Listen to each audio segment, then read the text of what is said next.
All right. Well, here we go with this no day lecture. And Tuesday we started class with this question just before Sam did his presentation about CAR T cell therapy. And I did that because questions of the exam will be like this, and a key feature is to explain it in briefly, but to make sure you get the angle that we emphasize in class, right? And the angle that we emphasize in class is whether it's CAR T cell therapy or glowing, we know how to build a gene that will lead to the synthesis of these hybrid proteins. And so even though our goal is to make a modified protein, we don't do that by working with a protein. We do it by working with the DNA. And that's just a really central concept. And one of the reasons it's a central concept is it illustrates how physical all of molecular biology is. Okay, so Juliet said that the party this evening is canceled. Sorry about that. And then we heard from Sam. Sam did a great job, and you can see that Sam is coming in, and we already set up the dates, but we're hoping they time perfectly with what topics we're talking about. So Sam will be in soon again, because after we finish talking about transcription in Chapter 7, we're going on to Chapter 16, which is all about receptors and the CAR, the chimeric antigen receptor, is indeed a receptor. So it'll be good to see that. Okay, so then your homework assignment is due today, and that's 3 picks based on watching the Wisconsin to Boston video that I posted a week ago. And then I'll be really close to wrapping up talking about Chapter 7 in class today. As you look at the chapter, make sure that you write down questions and bring them to class, and then start reading Chapter 16. That's the chapter that's the next one we're going to tackle. It's about receptors, and it's the 4th section of our book. And the 4th section of our book is the last section of our book, and we're jumping to it because it is a chain of 4 chapters that are really focused on aspects of the molecular mechanisms of cancer. Okay, so yesterday a student asked me a question about the homework assignment, and this won't help you complete the homework assignment, but it will help you understand the story of the homework assignment. And it goes like this. I intentionally said, think of our author as a young person who was your age and went from Florida to Wisconsin, and then went from Wisconsin to Boston. And it's a key thing to help guide the understanding of it. So let's start out about Wisconsin, okay? So in Wisconsin, what was he hoping to find there? And the answer is there was a lab studying retroviruses.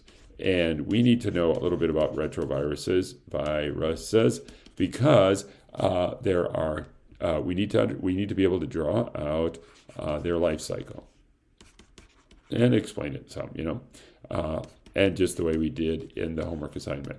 And then appreciate that there are 2 steps that are ones we want to pay attention to that we talked about some in our class. One is that they need to use a reverse transcriptase as part of their replication. The first step in their replication after infection is, you got to copy that RNA genome into DNA. And then the second is random insertion of that DNA product into the DNA of the chromosome. Okay? And so author went there to study that. The scientist that led that lab won a Nobel Prize for this kind of work. The author was particularly interested in one detail of the lab, and that is that lab was studying an oncogenic retrovirus. So he wasn't just interested in retroviruses, but he was like, okay, that's a cool thing. Those retroviruses are interesting.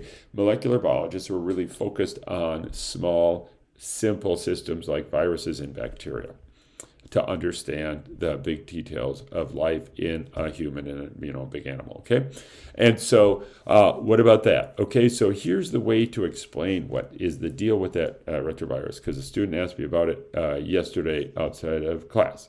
And it's good, to ask questions, right? So it goes like this. And so we start out, and this was a rat was something that infected a rat. And so none of these stories were human. And to this date, there are no oncogenic retroviruses in humans. And in the 1970s, molecular biologists got a foot in the door by studying oncogenic retroviruses in these other organisms. Our author in Wisconsin studied rats. They were also in other labs studying them in a bird and a cat and a monkey and mice and probably a couple other organisms. So different organisms and kind of random. Because here's what happened. Some time ago, long ago, there was a normal retrovirus that infected rats.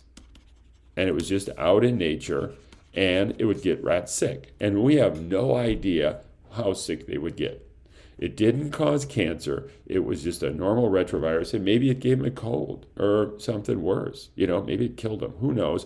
But it was just a normal retrovirus, and it was infecting cells in rats and then affecting other rats. So it was going along, just spreading the population like a regular virus, and it just happened to be a retrovirus. And so one day in one rat, it happened that the DNA that got copied from the RNA genome by the reverse transcriptase enzyme and then got double-stranded. It just randomly inserted into the chromosome DNA. So that's the chromosome, and we would call that the host. The infected cell is the host. And so here comes the normal retroviral genome, and it happened to be inserted right by the RAS gene. And then, as part of the normal infection cycle, when it got transcribed into RNA, and that RNA became the new virus that got packaged and left the cell and infected other cells, it included now forever a mutation where it included the RAS gene. And that's all that happened. It was a kind of bizarre mutation that was dependent on the life cycle where the RAS has to get inserted into the host chromosome, and it does that randomly. So all along, it's just getting randomly inserted, and whoops, it just happened to do that, and then double whoops, it happened to include RAS. Now, every time this new virus infected other cells in this rat or other rats, it carried the RAS gene. It had this additional gene that was not a retroviral gene. Very easy concept once you get it. And maybe right away, or maybe pretty soon, this RAS gene became defective. And it's this RAS gene that went on to become the oncogenic part of this retrovirus. Okay, and all this work was done in Wisconsin. Others in the 1960s had isolated this oncogenic retrovirus. So sometime, earlier in history, somewhere, this virus picked that up and was defective. And this new virus was oncogenic, and it was in the lab in Wisconsin. Now, they weren't scared of it. It didn't cause cancer in humans, but it caused cancer in rats, and they were studying that. Why did it cause cancer in rats? And it was very early in the days of, understanding DNA. They couldn't really manipulate it, but the author and the other scientists in that lab discovered that it was actually a host gene that was oncogenic. Oncogenic because of the inclusion of a host gene. And the author and that lab and other labs that were studying it called it RAS because it stands for rat sarcoma virus. And the scientists all around agreed basically that they were going to give these funny genes that were being discovered that were all like this, but in different species and different genes, they were all going to give them a 3-letter name. And we're going to meet a handful of them on our way, because what happened is then the next thing is the author moved from Wisconsin to Boston. And moving from Wisconsin to Boston, the author shift. So the author worked on retroviruses in Wisconsin and discovered RAS, a rat gene, and moved to Boston, right? Packed it up and moved to Boston and never studied retroviruses again. They didn't care about retroviruses. It wasn't the retroviruses, it was the host genes. And in Boston, the first thing that our author, Jeff Cooper, did is he thought, and other people were doing this too, but he actually did it and was very successful at it. He thought, well, then maybe I could, instead of studying viruses, I could actually study a rat with cancer, and I could take out that tumor that the rat has. So in the tumor cells, maybe there was a mutation that made that rat gene defective. Maybe the rat gene could be called an oncogene, and it had a normal job until it got mutated. And in Wisconsin, it got mutated in the retrovirus. In Boston, maybe it's just this rat that got that mutation in that cell, and it became cancerous. So what the author did is he actually, I'm pretty sure, used mice instead of rats because they were just easier to raise, blah, blah, blah. And he took the tumor and he chopped up the DNA from the tumor, chopped up the, we're going to call it mouse DNA from the tumor, and injected that DNA into a normal mouse, and he found, after doing it a lot, a normal mouse that got cancer. And he had tagged the DNA so he could find the DNA, and in the tumor DNA, he found that he had injected a mutant RAS gene from the original animal into the new animal, and that could cause cancer. And so instead of using a virus, he just used a needle to transfer that oncogenic potential. And so they call these oncogenes, and that was the big discovery that several people won Nobel Prizes for in different ways. The scientists in Wisconsin got a Nobel Prize really for studying retrovirus and setting the stage for it. And that's just a key concept. And like that, talking at the start of class on Tuesday about how would you make a protein that glows, this is the same idea where I'm supposed to be teaching you the facts of molecular biology and also the logical reasoning, right? Because along the way, our author was thinking, and it's not fancy thinking.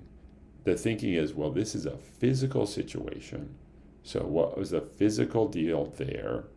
And could that physically be true in a normal rat tumor that didn't have anything to do with a retrovirus? So it's really important for us to be able to appreciate that and let that sink in, and not in a fancy way. I'm not trying to challenge you and take a big step out, jump up on top of the science building. I am trying to get you to see, oh yeah, you can understand this and you can explain this with simple words, but direct, accurate words on an exam, that show that you appreciate, not the deep, oh my gosh, but just that level of appreciation. So again, you got to get your Wisconsin and Boston drawing assignments, pictures sent to me today. We got to move on. And this lecture is moving us on too. So we got to roll on. I've got some pictures from the book about this topic here. And so oncogenic retroviruses, and see what's drawn up here. What you're drawing up here is this is the historic normal virus. That was just a normal virus circulating through rats out in the population in the 1960s or earlier. And then one virus in one rat actually picked up a host gene and it got defective and it could cause cancer. And an oncogenic retrovirus is oncogenic only because of the host gene action. Good? All right, so we're going to learn about RAS and MIC and see how these kind of have these three-letter abbreviations for our first exam. And we're going to learn a total of about 6 oncogenes that were identified in the 1970s in oncogenic retroviruses. Everybody left the retroviruses behind because these were host genes and they were found in normal cancers. RAS is mutated is the most common gene mutated in human cancers. It's got nothing to do with retroviruses. It's that we each are walking around with a RAS gene in our bodies and it can get a mutation. And when it does, it can contribute to cancer. And that's because the normal function for the RAS protein is to stimulate growth. And we're going to learn about that in chapter 16 because RAS fits on a signaling pathway. And there it is, and I've already shown this. And so we're going to learn about this pathway and others in chapter 16. And again, I mentioned in class that I finally got the 9th edition PowerPoints just last weekend. So this is actually 8th edition chapter. This is chapter 16. It's a figure in our book. And here's a growth factor binding a receptor. Chapter 16 is all about receptors and how they signal through signal transduction pathways. The focus is on those. And why would we shift from transcription to those? Because lots of times the target is a transcription factor. This growth factor is going to activate ALK, a transcription factor that's going to stimulate cell growth and cell proliferation and the cell cycle, which is chapter 17. Right after 16, we get into 17 because one of the big emphases in our course and our author's career is, RAS fits on this signal transduction pathway connecting growth factors, hormones that stimulate growth, with transcription factors that stimulate the cell cycle. That's chapter 17. So we're cranking down that pathway. Okay, cool. Here's an example of when does RAS ever get activated in our cells. The first thing to say, is RAS protein is present always. Always present.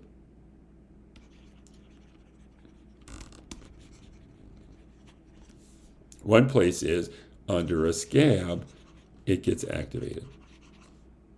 And we will learn that in chapter 16. And we'll learn that it is the platelet-derived growth factor that activates it. So a molecule is released, a protein is released from platelets at the site of a wound under a scab, and that stimulates the skin cells. So again, RAS, I think, is present in basically all of our cells all the time, ready to respond, and it is present in all our skin cells right now. And under a skin cell that has a scab, the skin cells have RAS, and its RAS has been activated, and ALK is phosphorylated and stimulating the cell cycle. So the cells divide, the skin cells divide quickly and heal. Yep. So practical example that we'll learn about. Okay. So again, oncogenic retrovirus, it's just a key to our course, and that's why I say Wisconsin to Boston. We don't care about Wisconsin. We love Boston. Go Celtics. But anyway, the key is, because students always struggle with this, right? The student asked yesterday about it, was struggling with, exactly how does that work? So RAS is what's going to be called a monomeric G protein. It's not a transcription factor, is it? MIC, another transcription factor, very different one, we'll learn about for the first exam, is a transcription factor. And you can see that some other ones are as well. Okay? So, yep. Okay. All right, on we go. So just some of that, and now back to our talking about the chapter 7 topics on transcription regulation. And so we learned a lot about the estrogen receptor, and I've just left some of these in. for today. Again, there are 48 members of the gene family in humans that are nuclear receptors. They are paralogs. One of them is the estrogen receptor, another is the testosterone receptor, and there's some other very, very famous ones, but we'll focus on those, and especially the estrogen receptor, because if you learn one, you'll learn a lot about all of them. They're all in the same gene family. They're all transcription factors. There's a list of some of them. Don't bother memorizing them or anything like that. We ended class on Tuesday showing that there's the structure of a nuclear receptor. That's a model of the protein, and it's showing that it really has that domain-like structure, kind of folding up into what would be like the head, the body, the arms, the legs of one big protein molecule. That's one big protein, and it just has this modular domain-like structure like arms and legs, right? Okay, so we need to learn a little bit about the arms and legs, and here's one of them.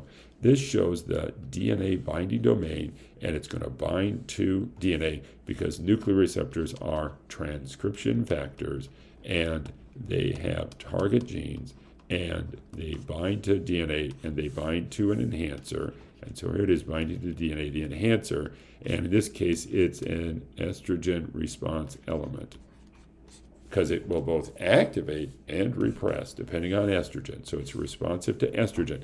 And here's what we're going to learn here is that all nuclear receptors, so all nuclear receptors have a very similar looking DNA binding domain. They bind at slightly different enhancer response element sequences. So they have slightly different target genes and functions, but they're remarkably similar. And we'll show that later in our course when we're looking at proteins in somewhat more detail. All of them bind by having these, what people call fingers, because they actually are fingers that kind of amino acid structure that slip into the grooves of the DNA structure of the enhancer. So non-covalent binding of the protein in a very specific way to the specific sequence in this enhancer. And these fingers are formed in the folding of the protein because they actually are coordinated by zinc atoms. And so what we need to learn is that these are zinc fingers.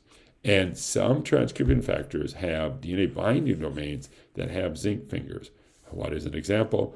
All nuclear receptors are zinc-fingered DNA binding proteins because of that's the structure of their DNA binding domain. They're all in the same gene family. Again, other transcription factors outside the nuclear receptor also can include this DNA binding domain that includes the zinc finger and that zinc finger motif. So it's a common motif in transcription factors. Not all of them, only a fraction of them have zinc as part of the DNA binding domain. Great. So in the DNA binding domain, we're just going to want to know that zinc is included there. It's an essential mineral. We just need tiny amounts of it. The next thing to show is that this is the coding region for any nuclear receptor. They all have that DNA binding domain, and you can see it along the length of the coding region. So as you go from one end of the protein, you see it shown here.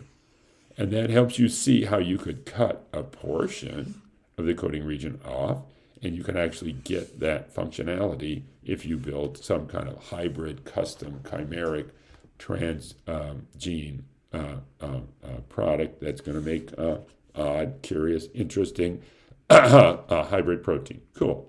All right. So just a little bit more about that. Scientists know a ton about the folding of these different domains. You know, here's the one that has the zinc that binds to the DNA. Here's the one that binds the ligand, right? Because the nuclear receptor gene family proteins are profoundly significant in many, many aspects of human health and disease. Here's just a vision of when we drop down to genes, we're not talking about the organism, we're talking about the gene. And this is just a quick one to show the evolution of the hemoglobin gene family.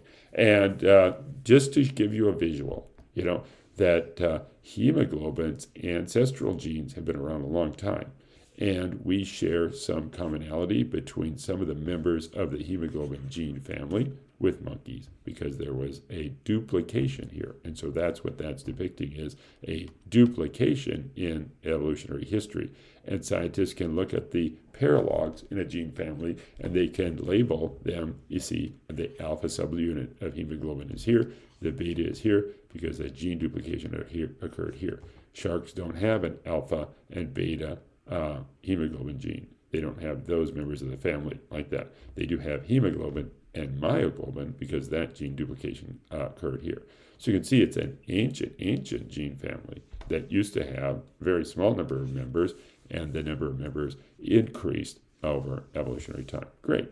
So this is the idea of a paralog, and sometimes they are kind of distantly related, because you could argue that maybe, depending on the blast alignment of the protein sequences, maybe there's a lot of similarity between the insulin screwdriver and some other protein that actually functions like a shovel. Great. So we're careful to say that ortholog and paralog have very strict definitions. The broader definition that most scientists are comfortable with is to just call them all homologs. And that just means they look really similar. They look like they're definitely related. Okay, so now we go back to what we've been doing, and that is we need to work on finishing up Chapter 7. It's about transcription regulation. It's about adding to our clay model video, and there are 3 major ways that transcription factors regulate the rate of transcription. What does that mean? That means there are lots of target genes. In fact, every gene is a target gene for one transcription factor or another. It has to be. And some of those are regulated because their rate-limiting step is they're missing something in the pre-initiation complex. That could be TBP. That's the example we learned about, but just be aware it could be, in some genes, a different member of the pre-initiation complex that's essential to bind to the promoter and get things started. It could even be RNA polymerase that's missing, and the transcription factor brings that as the rate-limiting step. Then there are some genes that are folded away, and we need to remodel the chromatin to get them open. And we talked about the estrogen receptor, and we talked about it in a few different ways, right? We learned a lot about the estrogen receptor, and we're pretty much done talking about it for now in our course. Again, the chapter 16 is about receptors, and it starts talking about the nuclear receptor family right from the beginning. It's like, well, here are the nuclear receptors. And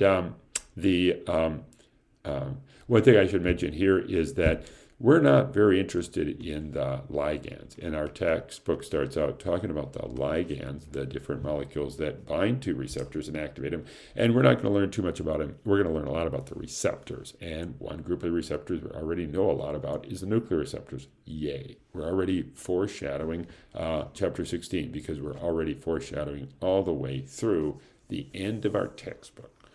So we have to get to this one.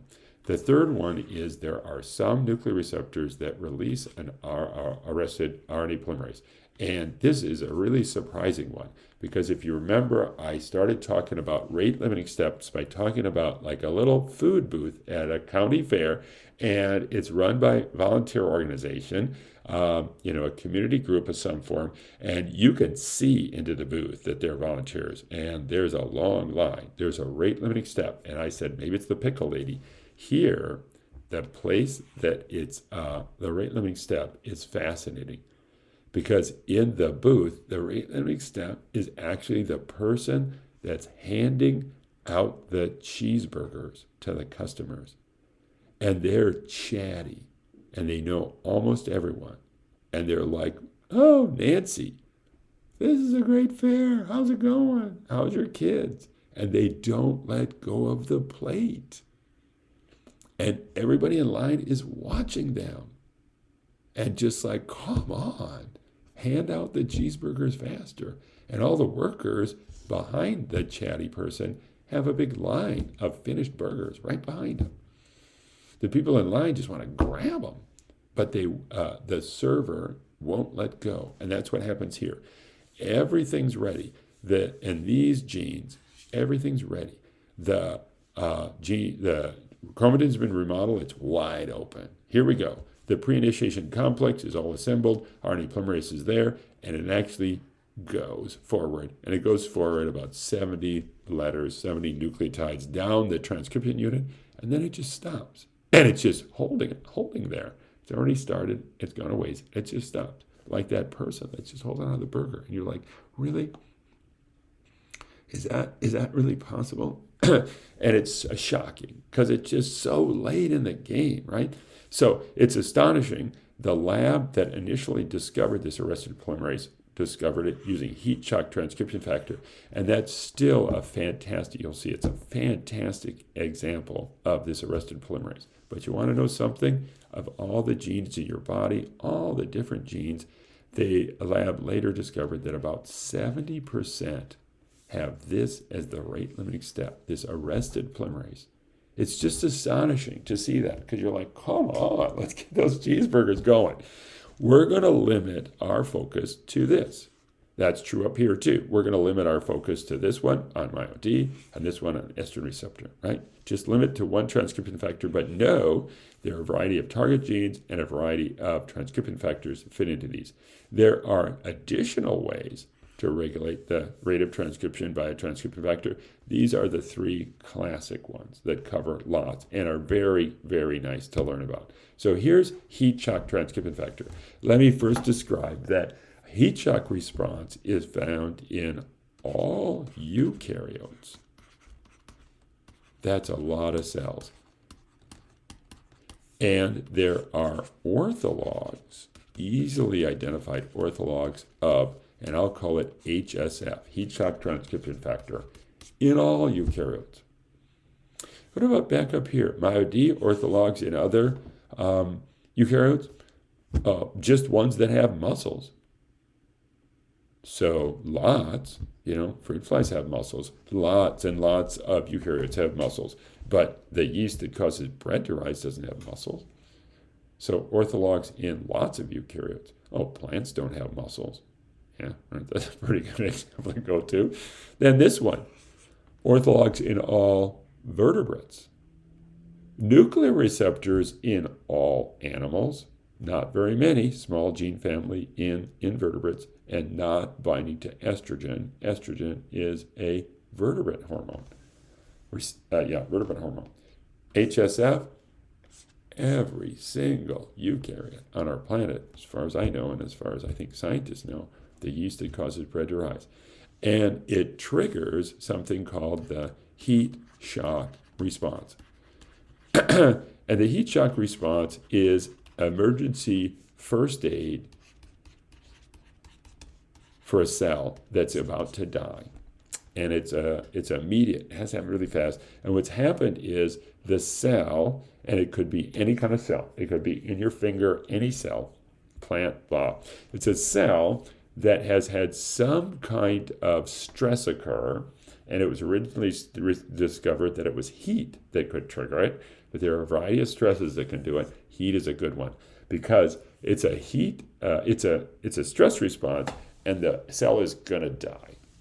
Yeah, and a simple example of that would be around on your finger if you get a burn. Right in the middle of it, a lot of cells might die if it's a bad burn. And then around the edge, some cells are really injured, but they survive. And then around further out, they're like, oh, I didn't feel that heat. Yeah, but the ones that are close and get heat and get shocked by it, but don't get killed by it, have to have this first aid response. And the first aid response is to try to help with denatured proteins. That's the big trigger of it, is denatured proteins. So you can denature proteins by heat and other things like that, okay?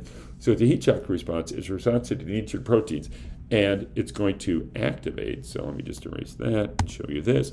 The heat shock transcription factor is going to bind to the enhancer of target gene. So here comes HSF, heat shock transcription factor. It's going to bind to this. This is called an HSE, HSE, heat shock response element. It's an enhancer. You can call it an enhancer. That's great. And so it's part of that. It's going to activate transcription, and it's going to do that by releasing an arrested polymerase. So there's going to be some kind of physical contact with this and that. So we're going to tether it here. It's an enhancer. It can be far away. You can flip it around. It could be down here. It's just nearby like a bitey dog on a leash. Okay? That's how it's going to work, just the same way. Okay? It's going to bind to it, and it's going to activate these target genes, and the target genes have great names. They're called heat shock genes. And they all code for proteins. So they're coding genes. They all code for another nice name, heat shock proteins. And the heat shock proteins do one main job, and they help refold denatured proteins. And so in intro bio, you would have learned that, denatured proteins, they're not going to work anymore. Like when you cook an egg, the egg white is not going to change clear ever again, But these guys can do it because it actually is not that uncommon that there are some helper proteins that help normal folding, and they can extra help in an emergency. So we got to get those made. We're going to try to refold those proteins, and because the cell is just toast, it's not dead, but it's going to be because it needs proteins, and so many of them are refolded. So that's the whole heat shock response. A key thing about it is speed. We got to do this fast, or the cell is dead. So here's the deal. The heat shock transcription factor is always present. Always present. It's there in every one of our cells.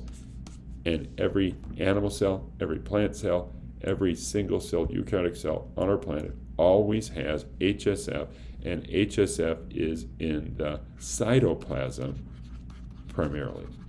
It's got to get to the nucleus. It's got to bind to the heat shock target genes, right? And it's got to get there fast, but it's always present. So that's our first kind of hint of we need to get this done fast, right? We're not going to wait around and say, let's make some heat shock protein. It's going to be there. And here's what's going on. The heat shock transcription factor, just to arrest this, again, if you look at it when it binds to the HSE, the heat shock transcription factor protein has DNA binding domain, okay? And then it must have this transacting domain that's going to somehow get that RNA polymerase going, right? That's what we're tethering, is that domain. And then it has the third domain, and this third domain is called a trimerization domain. Because when you look at the bound, when it's bound, you see there are actually 3 of these heat shock proteins there. And they're all there, and it's not the world's greatest drawing, but it binds as a protein trimer. And it's always present in the cytoplasm, and it's not bound. And the DNA binding domain there is there, but when you just have one of them, the DNA binding domain has weak binding. And I say when it trimerizes, it becomes like a 3-handed climber. You can let go with one hand, you can let go with 2 hands, and you're still not going to fall off the rock wall, right? A 3-handed climber would be pretty epic, and that's what it is. It binds tightly because each one of these is binding weakly, but it's really unlikely to let go. So a really clever strategy. Not going to bind yet, but it also can't even, and we'll learn about this later in the semester, can't really even get into the nucleus as a in the heat shock transcription factor is without the stress, it's a monomer. And it's out here, and this is what it looks like. It's folded up, and it's kind of folded like this, where the protein's folded like that, so it blocks that region.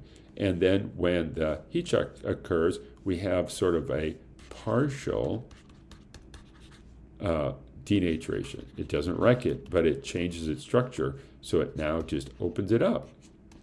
So now we can get the trimerization domain to cause the trimerization to occur. So really sweet, really cute, because if you know anything like about how the thermostat in your house functions, the protein is like a thermostat.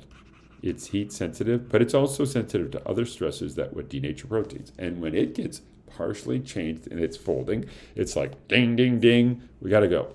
So the first thing is it does that fast, okay? And then it seems like it's a great advantage that the RNA polymerase is already there.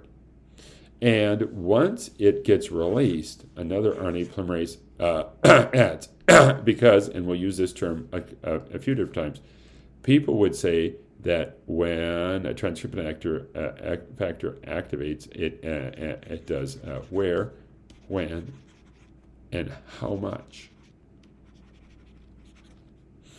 And so for HSF, where? Everywhere. Everywhere that it gets activated, it's going to go, go, go. When? In response to, we'll call it a stress, heat stress. We better call it a heat stress. And then how much? And it is lots. We got to go. We got to make these proteins fast, right? Because they're going to rush around the cell and help refold proteins. And so if you look, and this is just kind of a famous truth for this, if you look, once heat shock transcription factor binds as its trimer, and the RNA polymerase is already there, so there's RNA polymerase. If you look, after it's bound, the RNA polymerases load so fast, the pre-initiation complex is set up, and they're loading so fast that we have maximum density of RNA polymerases on the heat shock genes. We're making them as fast as we can. And the RNA polymerases are only about 200 base pairs apart. They're just crowded along the transcription unit like the busiest airport in the world. Imagine that you're at an airport and you're like, well, no planes are landing today. And then suddenly they come in and they're tail to tail almost, head to tail almost like that. Just boom, boom, boom like that, right? Okay, just amazing, that response, okay? Okay, so that's what's going to happen, and it must somehow bring the transactive domain to somehow release that RNA polymerase. And it's like another one goes and it gets released, okay? So that's that, and I'm going to show you some slides, and I think we have just one more issue that we're going to talk about, a new issue to us that we're going to bring in that happens at this heat shock response element here, okay? So here's just some image of well, it turns out that you cannot tag the protein if you don't want to tag it. You can just use a fluorescent dye to see where is the protein. And initially, the monomers of heat shock transcription factor have low affinity to binding DNA, and the monomers are in the cytoplasm. And then there's a stress, and we're going to emphasize a heat stress, causes a shape change. They trimerize. There are other changes we won't learn about probably, that are also facilitate. But the main one is just trimerizing, binds to the respite element on the HSC, and we have the trimers of HSF in the nucleus. Classic physical, nice molecular and cellular biology. Great example. And so this just shows this another drawing in that same review. Pretty simple, and going, and it shows how that. Just as a cute feature of this is that the heat shock proteins that get made are called HSP, and they're given a number just to label them, and it's actually the length of the protein just to label them. And so look at this. There's an automatic feedback loop where HSP 70 actually comes back and helps to unfold, kind of refold the heat shock transcription factor and turn off the response. So it gets turned on, massive response, and gets turned off. Just a really sweet story in molecular biology. Okay? So that's it. That's the story of it in releasing arrested polymerase. Now, here comes that last piece, and that is, remember that the monomers are not bound. And as soon as it trimerizes, we want binding. And so here's the DNA and the heat shock genes. And we want to make sure that when it's time to bind, that this heat shock element DNA is available. What does that mean? It better not be folded away. Right? We don't have time to remodel chromatin. We got to rock and roll. Okay? So this needs to be available. That DNA needs to be available for binding. It needs to be held open. And there's another transcription factor that's bound on all the heat shock genes and 70% of our genes, and it's called GAGA factor. And the scientists that named it are cool, because if you look at the enhancer where GAGA binds, the enhancer DNA looks like this. It binds there because the enhancer goes like that. Cool. GAGA factor, nice one. It's a transcription factor. How does it regulate transcription? It regulates transcription by keeping the heat shock element DNA available. So that's surprising, right? That's a different way to work. Three major ways that regulate transcription factors. It's not this way. It's not that way exactly. It's not that way exactly, except we're going to learn that what this is doing is, that there are these nucleosomes, these histones that are in these nucleosomes that help fold up the DNA, and there are no nucleosomes right here. It's wide open because GAGA's there, and we say that GAGA phases the nucleosomes, and so this brings up, and we'll come back to these, but this brings up, we had this other story in Chapter 7. In summarizing Chapter 7, we said there are three major ways that transcription factors regulate transcription. In the second one, we said, well, remodeled chromatin. We love to learn about histone acetylation because of the nuclear receptors and these terms. And we said, we'll learn a little bit about DNA methylation, and we're also going to learn a little bit about nucleosome phasing. And what it is what I just described, is that the chromatin includes being folded up around nucleosomes. So that's DNA folded around the histones, histone proteins in a nucleosome. And what GAGA does is it positions the nucleosomes so the heat shock element of the heat shock gene regulatory region is wide open. That's called nucleosome phasing. That's GAGA factor. We'll just go back here and look at the slides I have. Maybe it's only one or two. And it shows there's GAGA factor, and we're just going to call it GAGA. They're calling it GAGA activating factor. Great, who cares? And it's activating the heat shock response element by not turning on gene expression at all itself directly, but instead opening and keeping open the HSE region, keeping it clear of nucleosomes. So HSE is available immediately for the trimeric HSF to bind. Yay. Scientists have also found that GAGA factor is present on a lot of the genes that are regulated by the release of arrested polymerase. And it might be that GAGA is positioning the nucleosomes down here as well, and that's why that becomes a rate limiting step. That's still a question, but it's fascinating, and it just shows how scientists learned a lot about transcription, and there's still more to learn. Yeah, okay? So pretty cool. GAGA factor, pretty cool, named after Lady Gaga. No kidding. Maybe not. Okay. Yeah, a little bit before Lady Gaga's time. Maybe she named herself. Maybe she named herself after GAGA factor protein. So cool. Because with that, we're really wrapping up what we want to talk about in Chapter 7, because we really organized a lot of our learning around three ways that how transcription factors work, and they work by regulating transcription, and they work by regulating rate-limiting steps in transcription. There are three famous ones. The second famous one is remodeling chromatin, and our book talks about that a lot, because there are a variety of ways to remodel chromatin, and we don't want to get confused. We do want to dive into that, learning some on your own, so you could expect a small number of points on the test might be from that parts of Chapter 7, just a little bit. Most of the emphasis is this kind of emphasis, and back to the start of the class, being able to express it clearly, simply, directly, and explain that clearly, like I'm doing right here. So take good notes, draw it out, and practice answering, what is GAGA factor? And you'd be, well, it's a transcription factor, and it's found, bound to the enhancer, GAGA enhancer of lots of genes that are regulated, by transcription factors like heat shock transcription factor, blah, blah, blah. Yep. So great.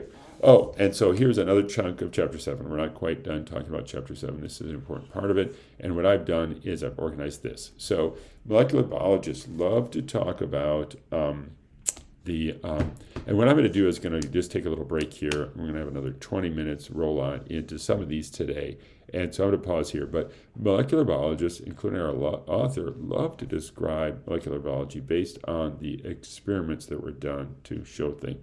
And so we're just going to, we love transcription factor proteins. And so we're just going to do a little bit of that too. Here in our class, we're going to learn 5 methods that scientists have studied over the years, transcription factors. And our book talks about some of these. In chapter 7, it talks about some of these in other chapters that we might not read, and it doesn't even talk about one of them. That's fine. So, all right. Actually, it talks about all these. Yeah. So we're just going to roll through those. So they would be like, probably 2-part questions, 2-point questions on our exam. What's this? What's that? Okay. And so let me just take a pause, and we'll have a second part coming up. Great.